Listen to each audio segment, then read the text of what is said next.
नमस्ते दोस्तों, कहानी अच्छी लगे तो लाइक सब्सक्राइब करना ना भूलें। आज सुबह मन हुआ कि घर के पास आने वाले सब्जी के किसी ठेले वाले से सब्जी न लेकर किसी दुकान पर जाकर टेबल पर सजे हुए बड़े बड़े ढेर से फल और सब्जियां छांट ली जाए। बस इसी ख्याल ने मुझे उत्तम फ्रेश सब्जी की दुकान पर जाने के लिए मजबूर कर दिया।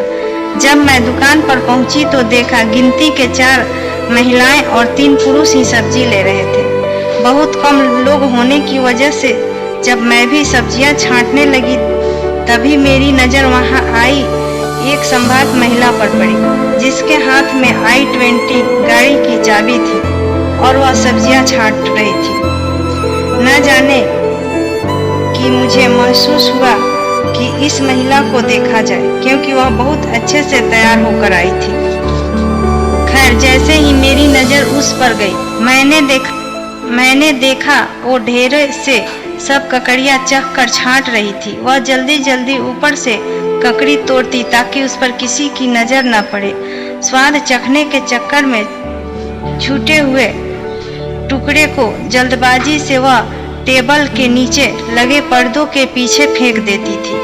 उसे देखकर मुझे अंदर ही अंदर बड़ी हंसी आ रही थी, लेकिन दूसरी ओर गरीब सब्जी वालों का भी ख्याल आया, जो कि दुकान में आने वाले ग्राहकों की टुकड़ियां रखने और उठाने में मदद कर रहा था। तभी मेरी नज़र उस महिला पर पड़ी। अब वह अपनी टोकरी से धनिये की थैली में से धनिया निकालकर उसके पीछे के डंठलों को तोड़कर पर्दे के पीछे फेंक रही थी ताकि पैसे कम लगे। मैंने जानबूझकर उसी के सामने सब्जी वाले से पूछा, धनिया का क्या भाव है भैया?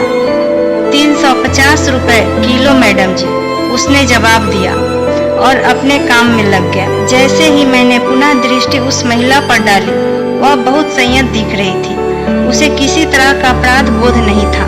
वह महिला अपना बिल बनवाकर तुरंत दुकान से निकल गई। मेरे दिमाग में खलबली सी मच रही थी कि मैंने दुकान वालों से कहा, भैया अपनी दुकान में कैमरा लगवाओ। क्यों मैडम जी? मेरी तरफ देखने लगा। तब मैंने दुकानदार से उस महिला की हरकतों के बारे में बताया।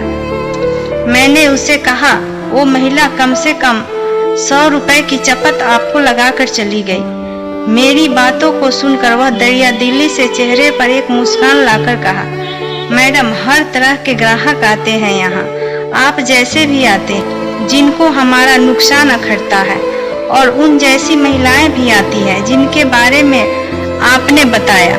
मैडम, बड़े लोगों से ही हमारी दुकानें चलती हैं। जब वह बड़े लोग ही ऐसी हरकतें करते हैं तो हम जैसे छोटे लोग उनको कुछ नहीं कह पाते। ऐसे लोग किसी भी गरीब को डांट फटकार कर देते हैं। सब्जी वाले की बातें सुनकर मुझे उस पर तरस आया।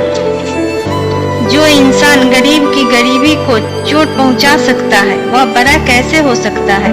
वह बड़ा कैसे हुआ? बड़ा तो वो सब्जी वाला है जो 100 रुपए की चपत लगने के बाद भी इतनी सारी गुंजाइशें रख कर चलता है।